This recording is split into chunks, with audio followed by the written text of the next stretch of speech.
మహర్షుల తాళపత్ర గ్రంథాలలో దాగి ఉన్న శాస్త్రీయ నిత్య జీవన వికాస రహస్యాలు. తాళపత్ర నిధి డే 171. ఉప్పును ఎందుకు దొంగలించకూడదు? ఉప్పును కాళ్ళతో త్రొక్కరాదు, అలాగే బదులు కూడా తీసుకోకూడదు. అలాగే ఉప్పును చేతితో ఎవ్వరికీ ఇవ్వరాదు. ఉప్పు శనీశ్వరుని సంకేతము. పూర్వకాలంలో ఉప్పు దొరికేది కాదు.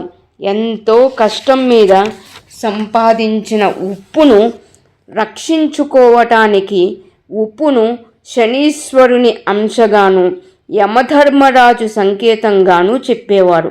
అలా చెప్పటం వలన ఉప్పును చేబదులు అడిగేవారు కాదు, తస్కరించేవారు కాదు.